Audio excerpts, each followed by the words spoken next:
parte de esto que hablamos de las creencias, o sea, hacerlo o no hacerlo no me va a cambiar en cuanto a la calidad, pero es como algo que se tiene en cuenta, incluso para cuando vayamos a la parte de planificación, no para este trabajo práctico, obviamente, pero si nosotros estamos dentro de una organización y estamos dentro de una obra con ciertas características, hablo de arquitectura generalmente, las obras viales tienen como otra impronta, las obras hidráulicas tienen otra impronta de trabajo, darle esta posibilidad que generalmente si se trabaja hasta los sábados, eso se hace el sábado después que tienen la paga del semanal, o se hace los viernes en caso que los sábados, el medio sábado, sábado inglés, no se trabaje.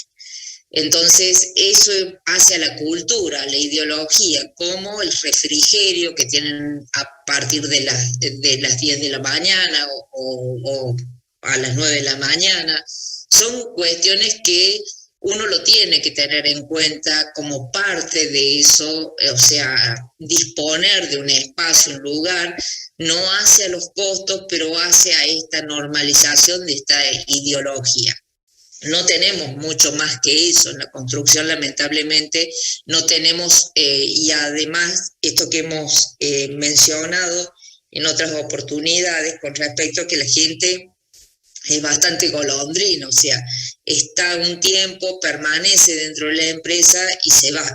Se va porque se terminó la obra, se va porque la otra obra que comenzamos está en otro lugar de emplazamiento y le queda muy alejado de su lugar de trabajo, se va porque consigue una condiciones de paga mejor, se va porque falta trabajo, se termina la obra y no hay continuidad de trabajo. O sea, hay muchas variables que son bastante, que inciden bastante en la temática de lo que es la construcción. Entonces, bueno, por ahí crear esto no significa que no se pueda hacer. O sea, algunas empresas logran adecuar incluso a los contratistas dentro de estas creencias y valores compartidos, que es un poco la premisa de un sistema de calidad que después lo vamos a ver. O sea, de alguna manera buscar algún tipo de incentivo al trabajador que sea más allá de lo que puede ser la especialización dentro del trabajo, o sea, condiciones de trabajo mejores, o el pago, por supuesto, que esté bien pago el trabajador. O sea, son cosas que son básicas.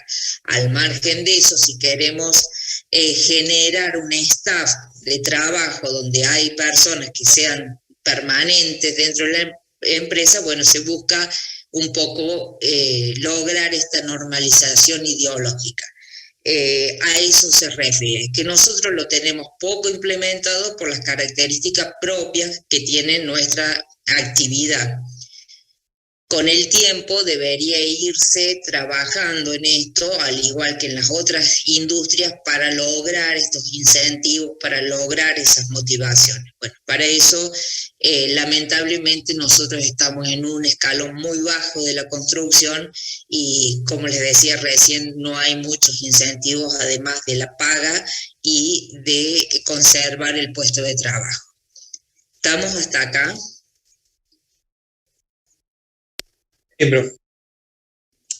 Bien.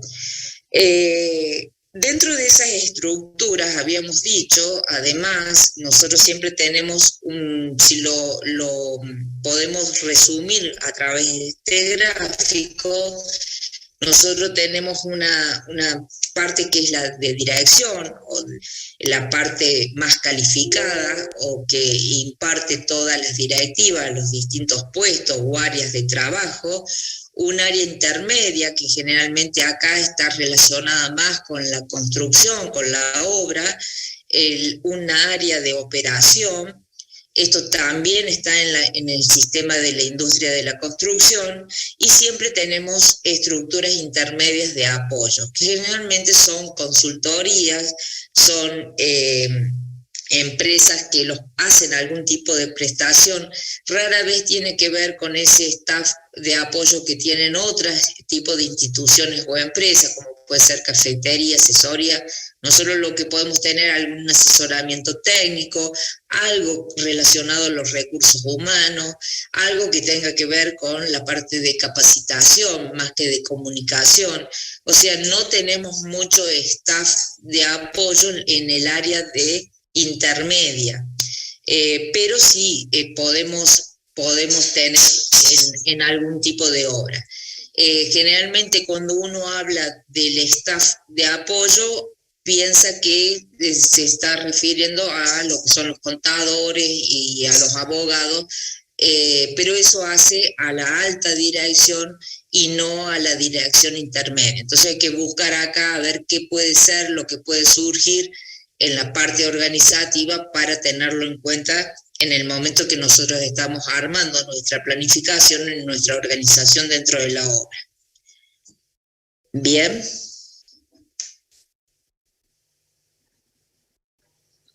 Vamos, chicos, ¿se va entendiendo? Sí, profe. Bien, bien, perfecto. Bueno, ¿cómo funciona? ¿Cómo se arman las organizaciones? Generalmente nosotros tenemos una manera de organizar a través de una representación gráfica, que ustedes lo conocen como un organigrama. El organigrama no es otra cosa que una simple división de los trabajos con una cadena de mando o jerarquía con los distintos niveles, como podemos ver en esta figura, hacia la izquierda arriba, donde tenemos la representación de la división de los trabajos, la cadena de mando de jerarquía y los distintos niveles administrativos y las operaciones o las tareas que se van haciendo en cada uno de ellos.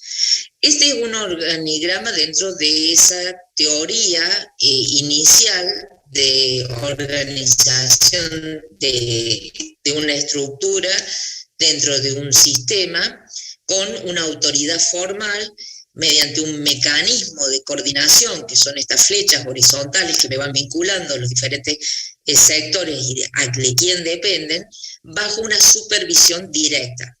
Lo que se busca a través de la implementación, que después lo vamos a retomar cuando veamos la parte de calidad, a través de un sistema de calidad y también se ve envuelta en toda esta corriente de mejora, la construcción, es que ese mecanismo de coordinación esté normalizado y haya un flujo de comunicación permanente, desde arriba hacia abajo, no solamente jerárquico, sino también desde abajo hacia arriba. En realidad, en la construcción no es tan fácil porque uno de los mayores problemas que tenemos en los mandos intermedios y en los mandos bajos, ¿cuál es? ¿Qué les parece a ustedes que puede ser?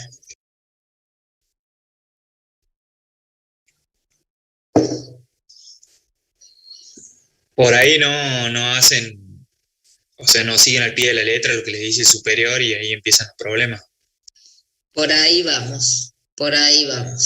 No sé quién es. Sí, tiene más que ver con lo que acaba de decir el compañero. En realidad esto en las empresas funciona bien porque la gente que está, un operario que está frente a una máquina, ante un problema o ante la solución para que haya menos scrap, para que la máquina funcione correctamente, para que haga la operación en tiempo y forma, a lo mejor el operario que está frente a la máquina hace una sugerencia, se sube para arriba y se le toma nota de eso. El problema que nosotros tenemos en estos mandos en base o últimos dentro de la estructura organizativa es que gente con poca preparación.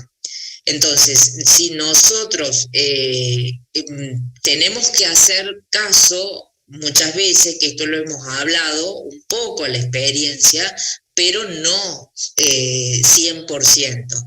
Si nosotros dejamos que estos mandos medios pueden hacer algún tipo de aporte o algún tipo de sugerencia, que de hecho en la obra permanentemente pasa, ellos mismos, por su trabajo cotidiano, por ahí dan soluciones a cuestiones que son muy puntuales, y en el momento de que se está haciendo la actividad hay que resolver muchas situaciones.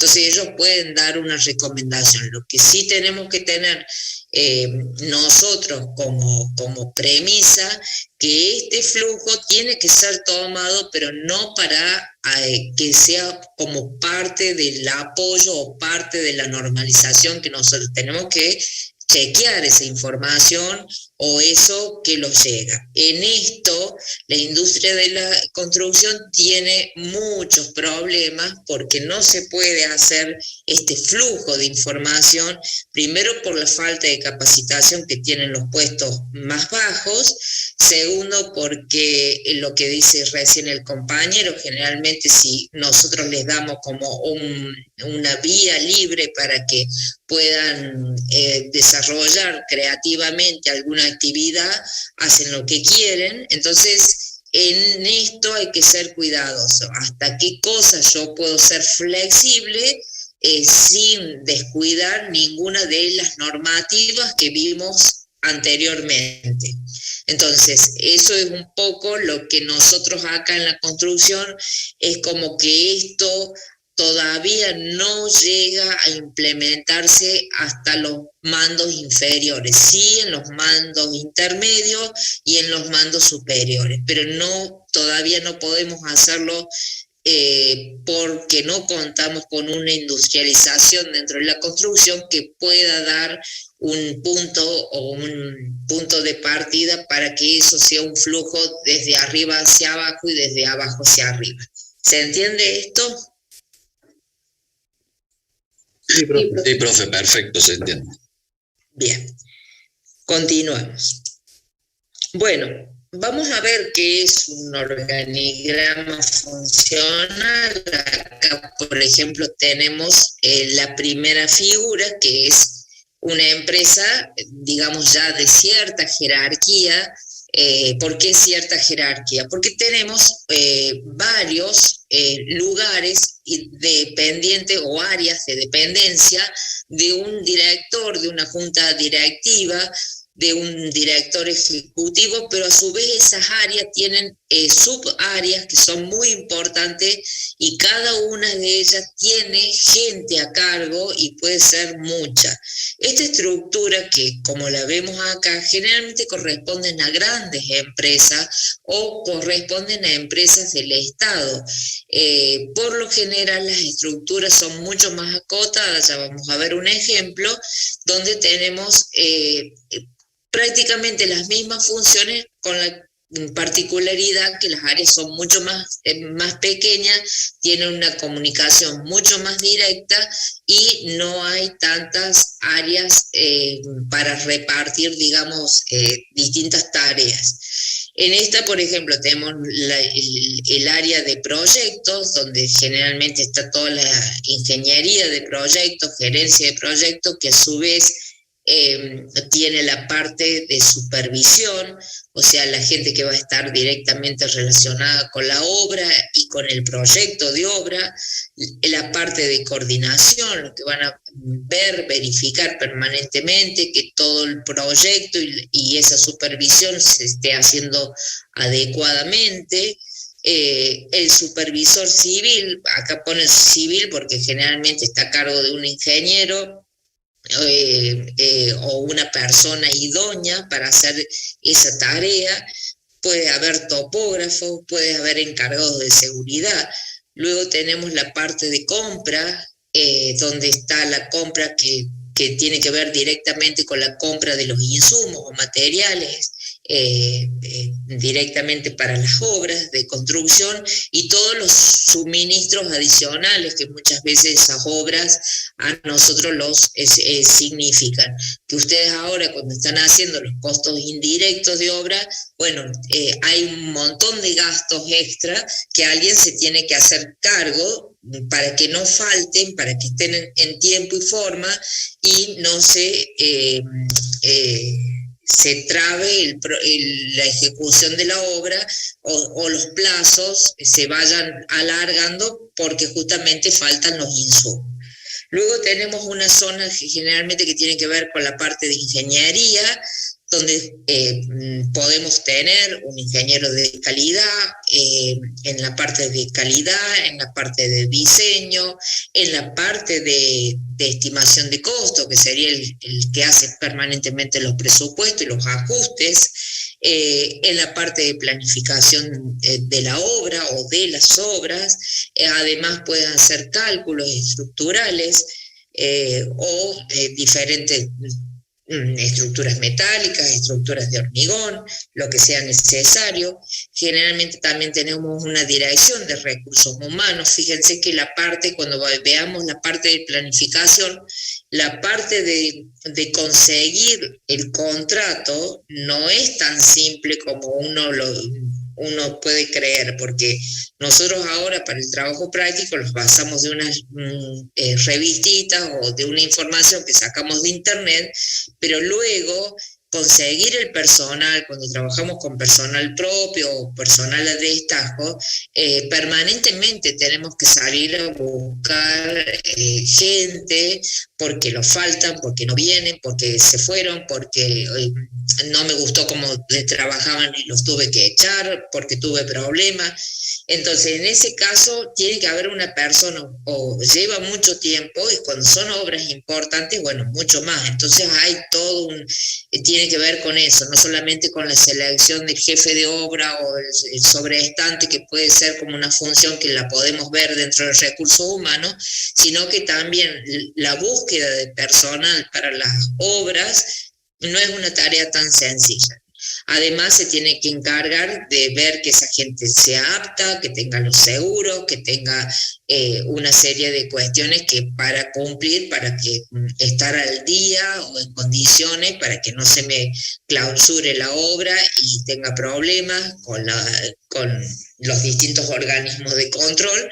Entonces, bueno, eso genera un tiempo que, si es una obra importante, tiene que haber esa área de recursos humanos. Por supuesto, una área de finanzas, donde está toda la parte contable, donde está toda la contabilidad de la empresa y toda la contabilidad para todas las obras. Estos presupuestos que nosotros hemos hecho anteriormente tienen que ser chequeados permanentemente, ajustados permanentemente, con índices por la variación de costos, por pedir incrementos por sobrecosto que puede tener, porque la obra no tuvo algunas otras cuestiones que no fueron tenidas en cuenta y hay que cobrar, y el tema cobranza a veces es todo un tema. Y además el manejo de la caja chica o manejo de caja, que es la partida que se da diaria, semanal, mensual para cada una de las obras, para que los jefes de obra tengan esa caja chica y puedan solucionar problemas inmediatos. Esto de salir, no sé, se rompió algo, me quedé sin un disco de corte, me quedé sin una pala, bueno, no pueden esperar hasta que venga el contador y me habilite, tiene que tener un manejo, ese manejo tiene que estar cuantificado. Entonces, bueno, hay toda una operación alrededor de eso para que esto funcione. Y por supuesto, si nosotros somos una desarrollista, por ejemplo, hay una parte que tiene que ver con el marketing, con la venta, la publicidad. Yo estoy haciendo edificios que los tengo que vender, los departamentos los tengo que mostrar, supongamos que sea ese tipo de obra, entonces puede también que haya una parte de esto. O sea, generalmente estas estructuras son para empresas grandes. Luego tenemos estructuras que son como estas que ustedes después van a tener que hacer cuando hagan la parte de planificación, un organigrama funcional más o menos de cómo funcionaría esta obra que ustedes están teniendo en cuenta, donde van a tener, por supuesto, un comitente el que les ha encargado la ejecución de la obra. Este puede ser público, puede ser privado. Generalmente tenemos un director de obra en todas las obras, que a veces solamente es el que firma, no se hace cargo de nada, solamente presta su firma, pero por supuesto que él sabe que es responsable de cualquier otra cosa que pueda surgir dentro de la obra. Puede que tenga o no un representante técnico. El representante técnico es un visor, o sea, alguien que visualiza la obra permanentemente y le va dando todo el dato al comitente, al que paga la obra, en función si éste está haciendo bien o mal las cosas. Luego tenemos el jefe de obra. El jefe de obra está encargado de la obra propiamente dicha, puede tener la ayuda o no de un sobrestante, una persona que colabora con el jefe de obra. El director de obra, ya lo vamos a ver, tiene que ser una persona que esté con firma habilitada, o sea, tiene que estar colegiado, matriculado, porque es el prestatario de la firma, el que se hace cargo de esa obra, mientras que el jefe de obra puede ser una persona idónea, o sea, puede ser alguien, puede ser un maestro mayor de obra o alguien que tiene conocimiento, pero no necesariamente tiene que tener un título. Lo mismo ocurre con los sobreestantes. Generalmente son gente que conoce del tema, que tiene algún conocimiento y hace una prestación dentro de la obra. Todas estas figuras tienen su responsabilidad y tienen sus características que ya las vamos a ver. Luego tenemos los subcontratos. Puede que antes de cada uno de estos subcontratos aparezca acá un contratista principal.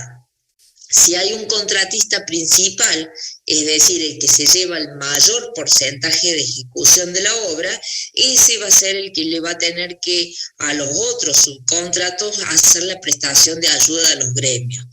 Supongamos que el contratista principal hace todo el volumen de obra, o sea, excavaciones, hormigón, albañilería, y los subcontratos sean las instalaciones, muebles, amoblamiento, carpintería.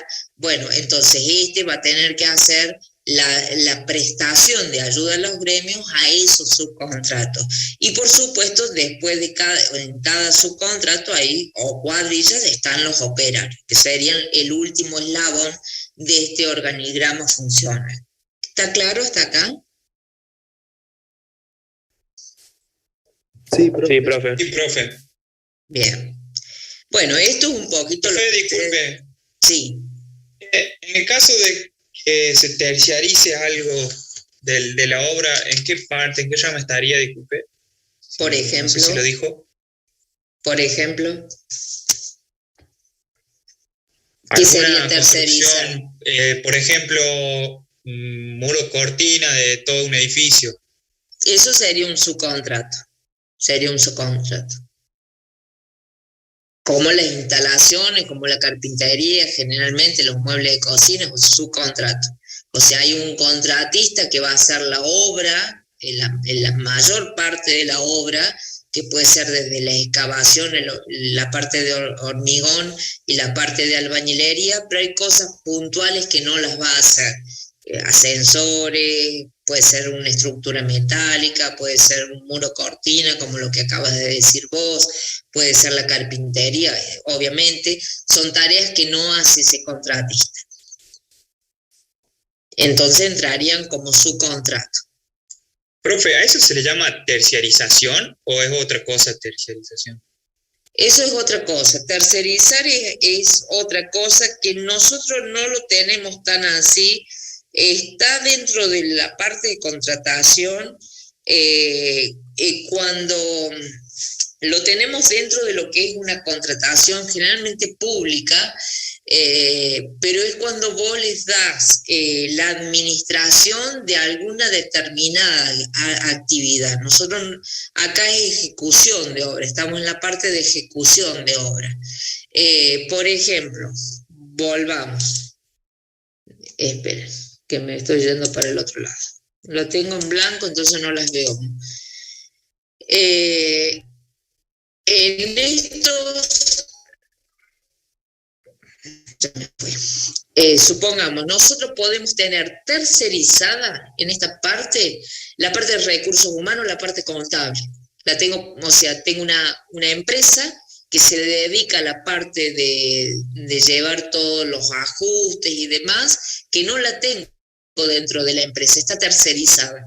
La parte de recursos humanos generalmente está tercerizada. No específicamente lo que hablamos recién de obra, porque eso sí tiene que estar vinculado dentro de la obra, no lo podemos extraer, pero por ejemplo si tenemos muchas obras desarrollando, para la contratación de los arquitectos, de los jefes de obra, de los sobrestantes, lo podemos tener tercerizado, en esos casos, pero no la mano de obra. ¿Se entiende? Nosotros tenemos subcontratos de mano de obra, que es otra cosa. ¿Quedó claro? Sí, profe, perfecto. Bien.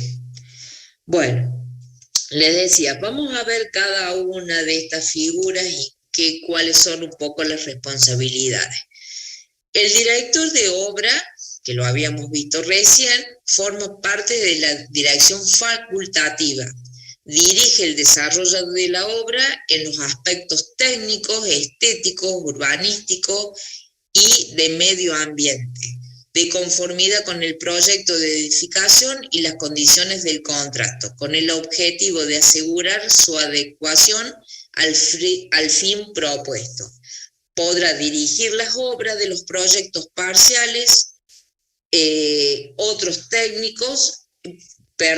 podrán dirigir las obras de los proyectos parciales otros técnicos bajo la coordinación del director de obra. A ver, vamos a resumir todo esto porque esto está muy lindo dicho, pero no. El director de obra es el que firma, el responsable final de esta obra. No necesariamente es el que está en la obra. Cuando la obra es muy pequeña, el director de obra a lo mejor cumple todos los roles, cumple desde el rol de director de obra, director técnico, firma como director técnico, hace de jefe de obra y hace hasta de subcontrato o de contratista de obra. Puede ocupar todo eso si una obra pequeña como la que ustedes están llevando. En general, cuando es una estructura de empresa importante, el director de obra es el que hace, o sea, el facultativo que tiene la responsabilidad de firmar y de que la obra se haga de acuerdo a todas las normativas y todos los requerimientos, no solamente que tienen que ver con el proyecto, sino con todo lo que pide el lugar de emplazamiento de la obra. O sea, si estamos en Córdoba, la ciudad de Córdoba, con todas las normativas que me pide la Municipalidad de Córdoba o la provincia de Córdoba.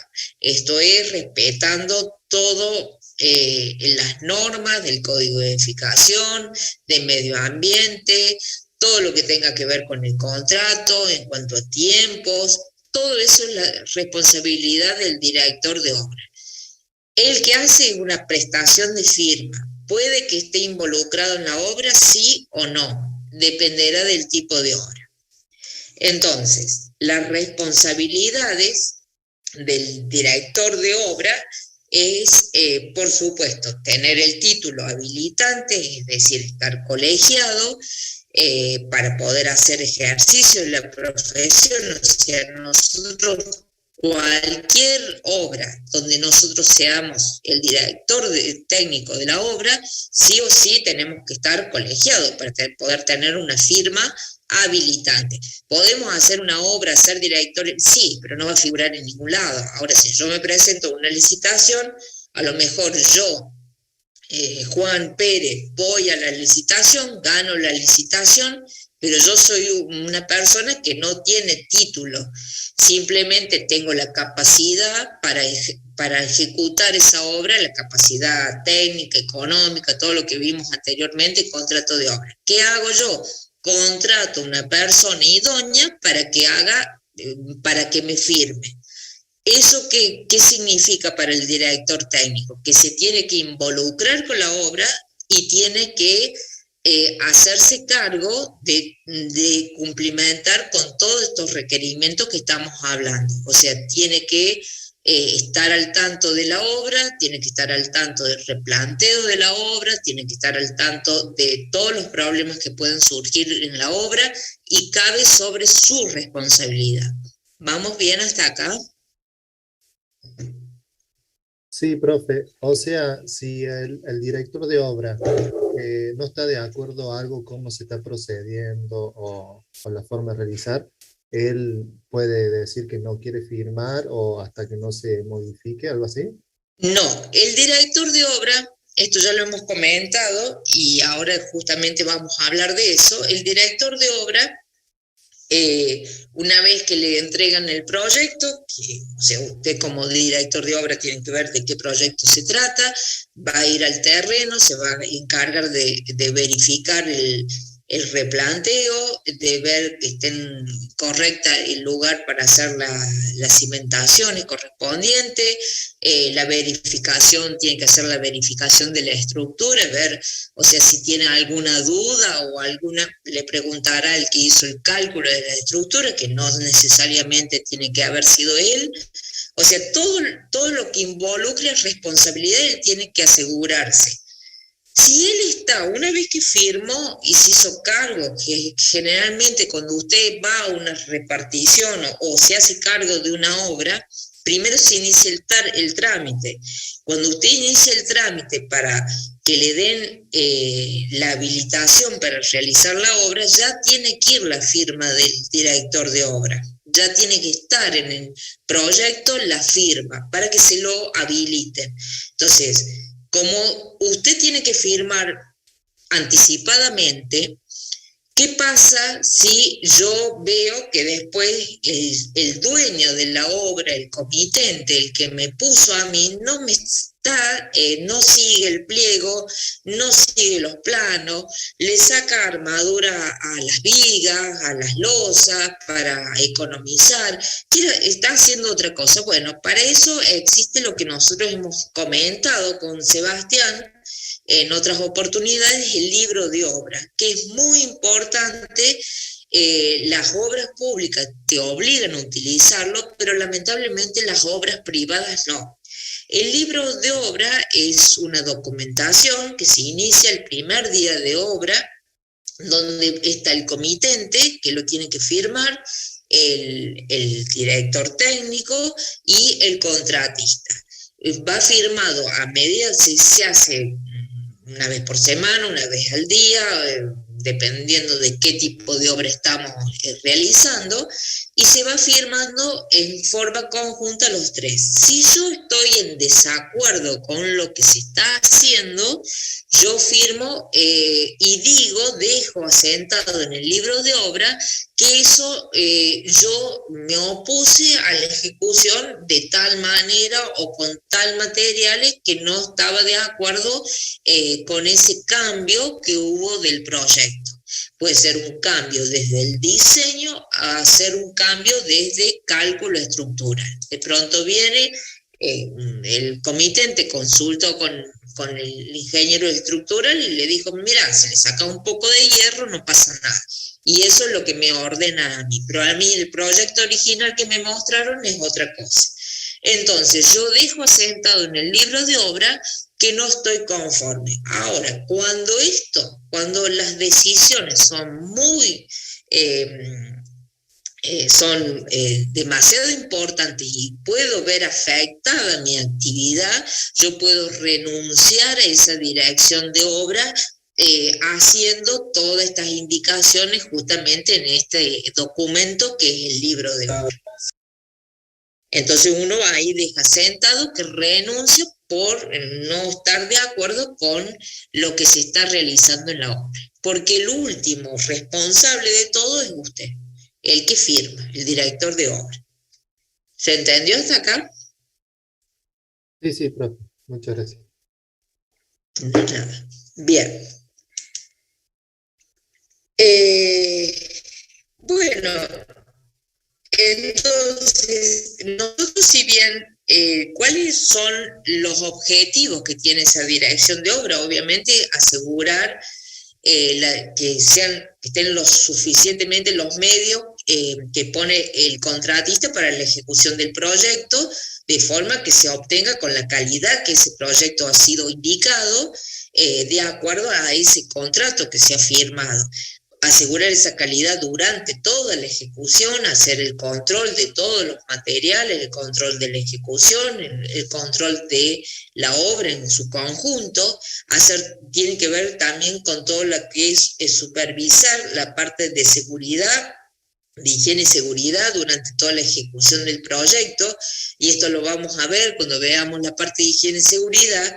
Los planes que se hacen de higiene y seguridad van firmados por todos los responsables. Por supuesto que va firmado también por el director de obra. Por eso la responsabilidad por ahí se malinterpreta que es el que firma, como que la firma sola no tiene ninguna responsabilidad. Es el principal responsable.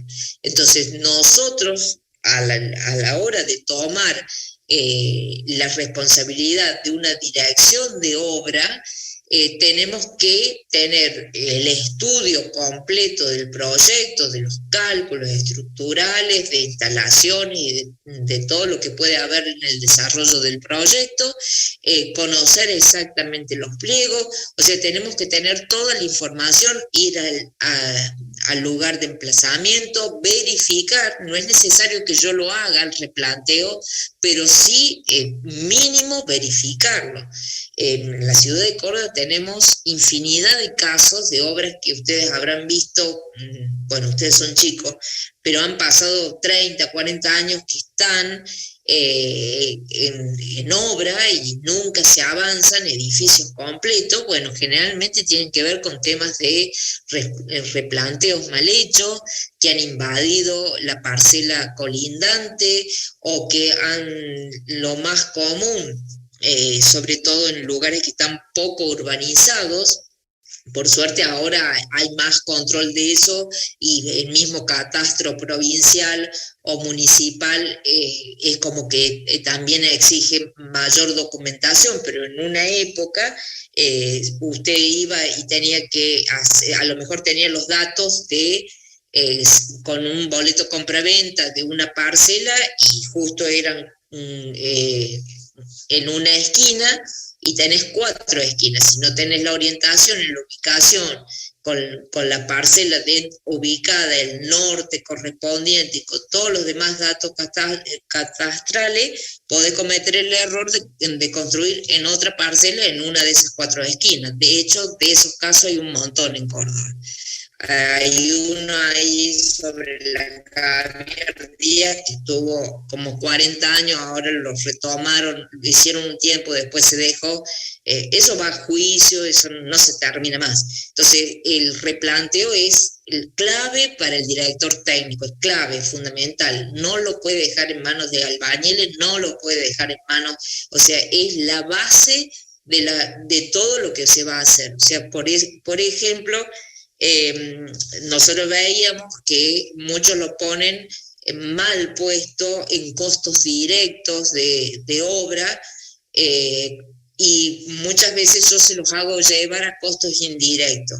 El trabajo de ayudantía para hacer un correcto relevamiento, un correcto replanteo de obra, gracias.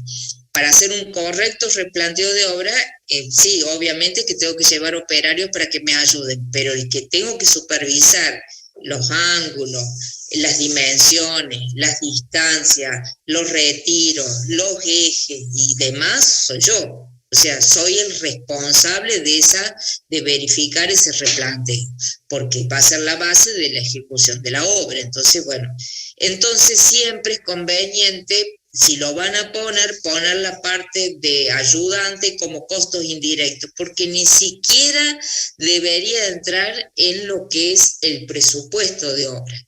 ¿Se entiende por qué? Porque esto es una responsabilidad que hace a la dirección de obra. O sea, que yo cuando ya agarro la obra a este nivel de presupuesto, se supone que toda esa tarea ya está realizada.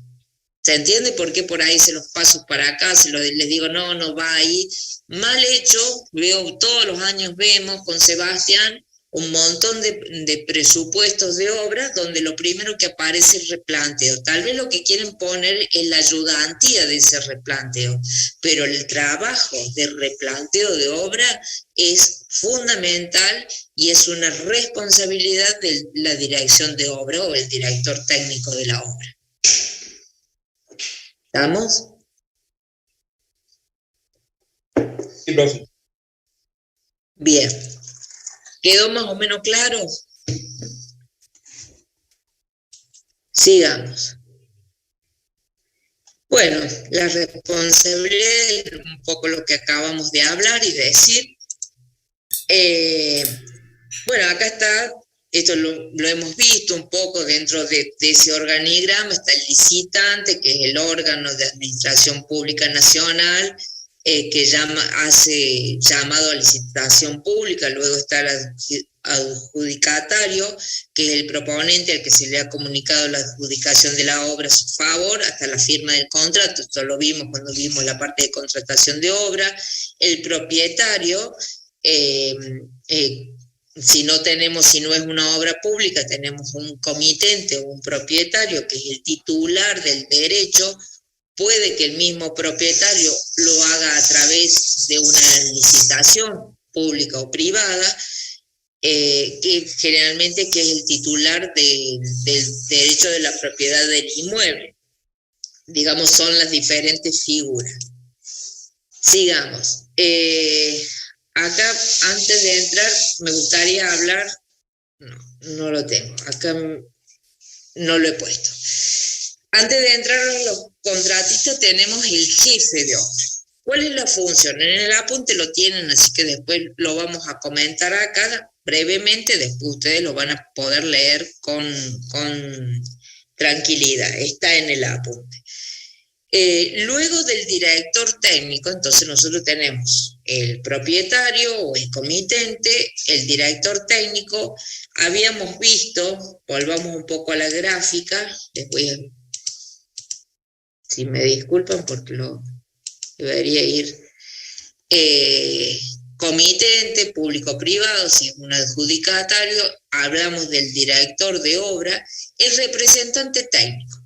El representante técnico es generalmente una figura que tiene el mismo nivel jerárquico que el director de obra, o sea, también tiene que tener un título habilitante, por lo tanto debe estar colegiado.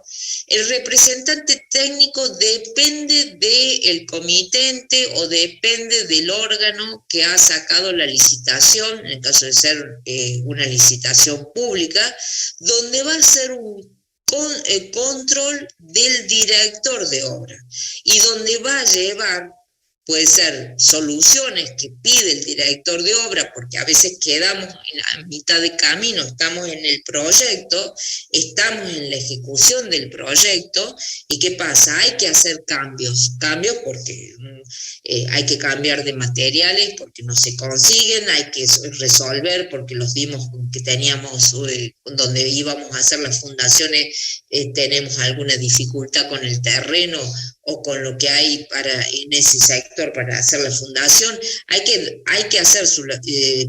ir haciendo distintas soluciones, y entonces el representante puede ser el intermediario entre el comitente y el director de obra. Y también es el que va a ir supervisando. Sí, diga. Este representante técnico también puede formar parte del libro de obra. Sí. Generalmente, a veces sí, a veces no. La mayoría de las veces no es necesario. El representante técnico es, o sea, el que la pasa mejor, digamos, porque él lo único que hace es supervisar que todo vaya acorde a lo que se ha dicho y se ha proyectado. Y es como un órgano de control propio del comitente, propio del propietario. Generalmente, ¿dónde van a ver? Es una figura que aparece poco, pero lo van a ver, por ejemplo, en los créditos que se dieron del Procrear. Bueno, el banco que pone, o sea, usted tiene que buscar la empresa, la contratista, pone el director técnico cuando se hacen esas obras a través del banco. Y el banco pone un representante técnico. ¿Qué le interesa al banco? Le interesa que la obra se haga correctamente, obviamente, de acuerdo al proyecto, pero sobre todo que se cumplan con los plazos estipulados, con los porcentajes de obras estipulados y que se vaya haciendo para que ellos puedan ir haciendo dando las diferentes partidas presupuestarias de acuerdo a cómo ha sido ese convenio de ese crédito bancario que se ha dado. Antes había mucha obra de ese tipo, entonces había más figuras de representante técnico. El representante técnico lo ponía la institución, si era el gobierno o de parte de la provincia, y el director de obra lo ponía el comitente o la persona que iba a desarrollar la obra. Esta figura es solamente para eso. Cuando tenemos alguna obra de cierta jerarquía, suelen estar, si no, es poco probable que aparezca el representante técnico. ¿Se entendió? Sí, profe. Bien. Luego está, les decía, el jefe de obra. El jefe de obra es el que está directamente en la obra. El director técnico generalmente, o el director de obra generalmente no está en obra. Es responsable, el mayor responsable de todo, dependiendo de la obra. Como les decía recién, si es una obra muy chiquita, si estamos haciendo una vivienda, es muy probable que yo firme, yo sea el jefe de obra, sea mi sobreestante y a su vez haga algo de las tareas. Puede que sea todo en uno.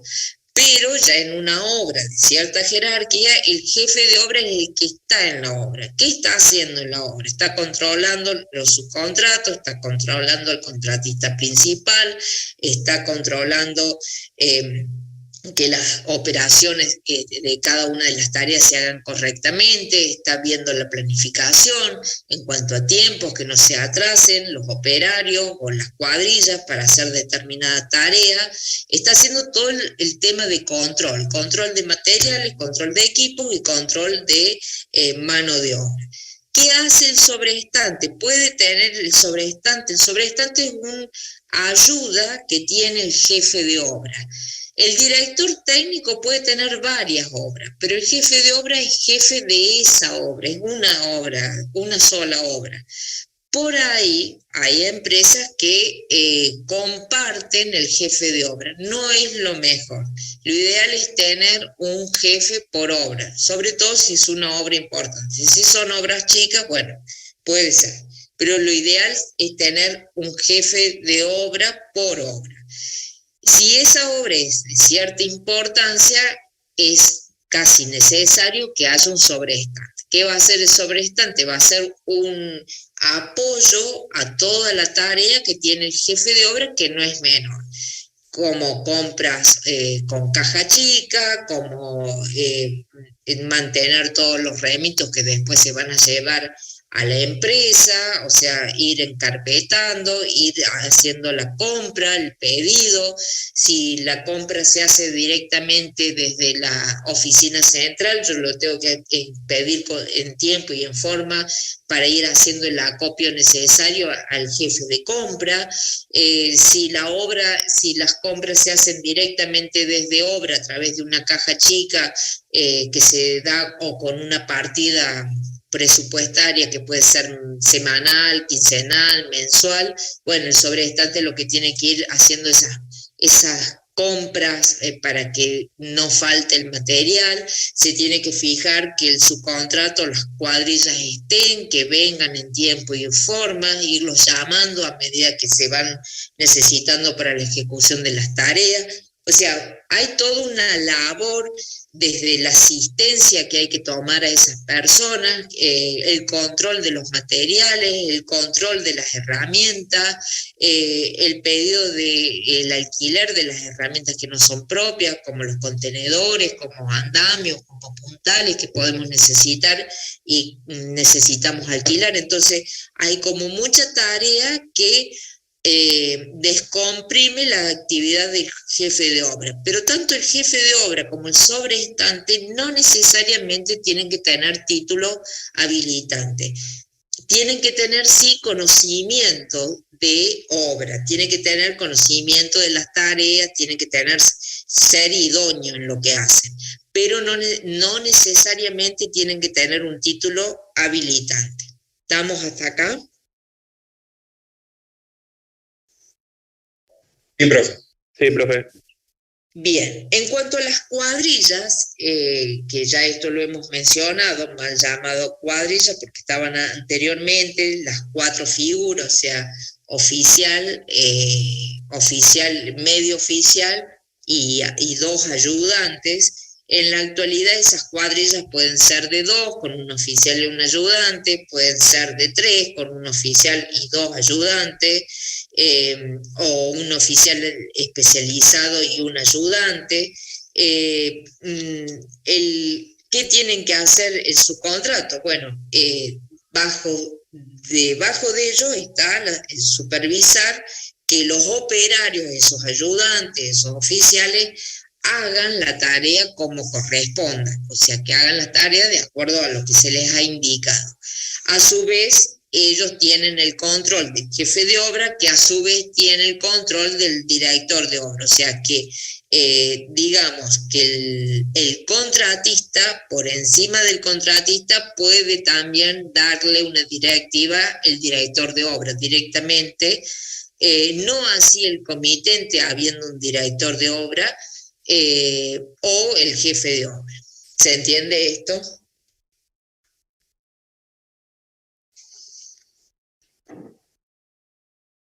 Sí, profe, se entiende. Bien.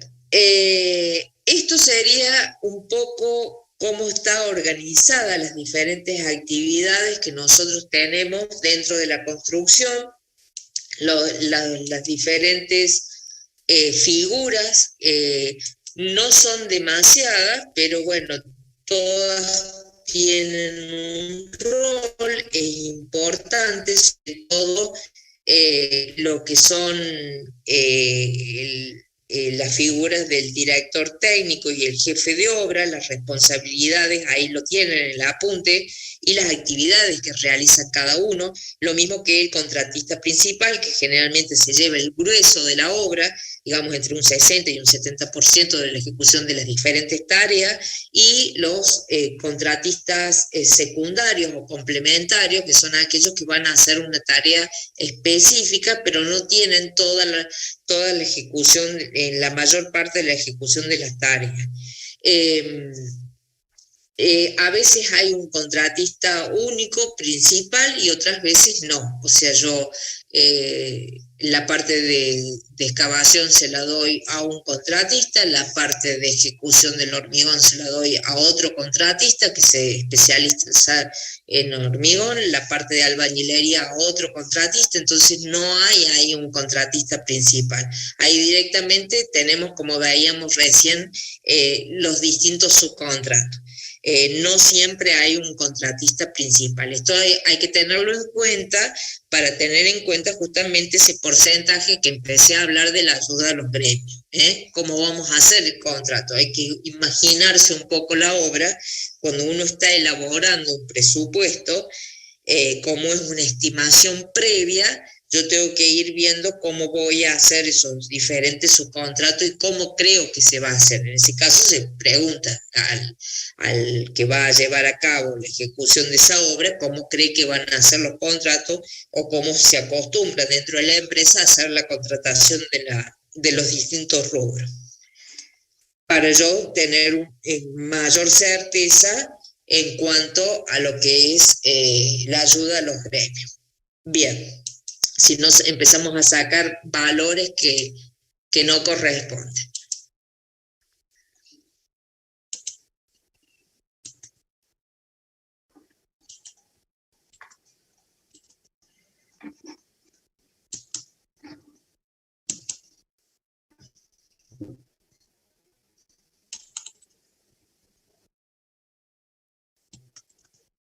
A seguir viendo es la parte de control de obra, es el otro capítulo a continuación de esto, que es control de obra.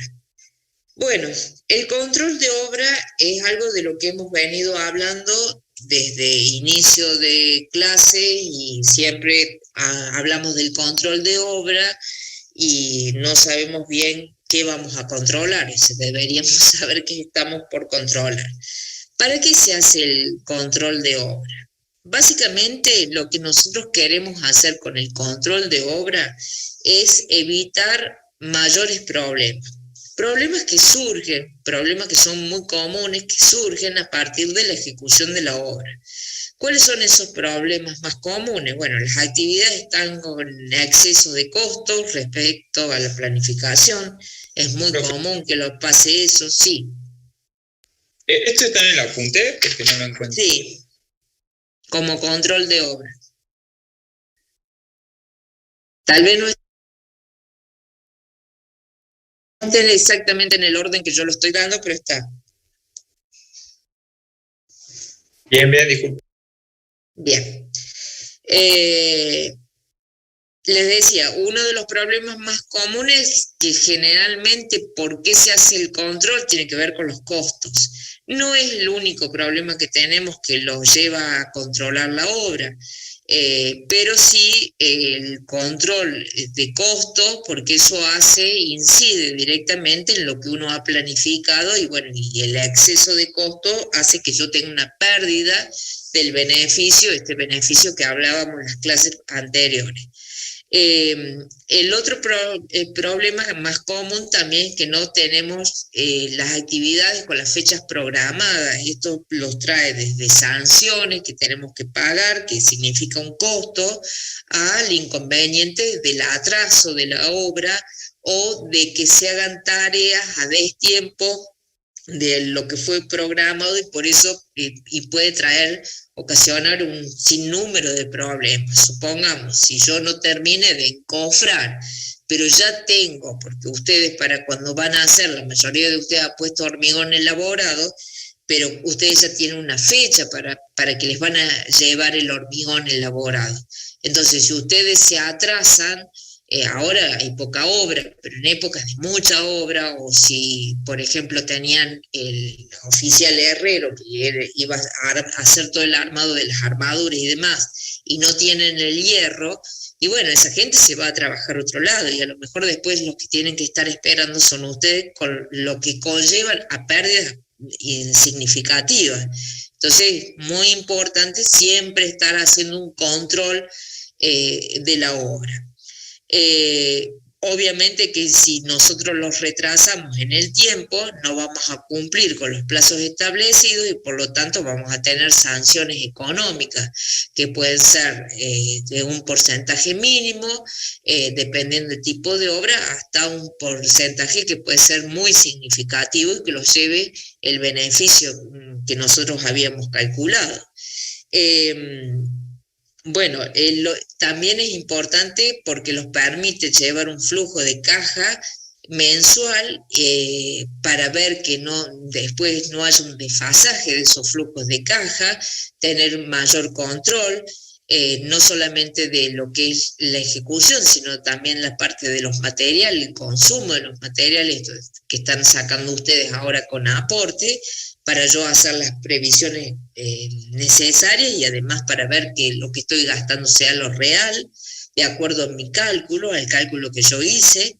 Y bueno, fundamentalmente porque me permite ir haciendo todas las correcciones de forma rápida y eso evitar salirme de la planificación y evitar caer en un exceso de costos que en definitiva me van a afectar.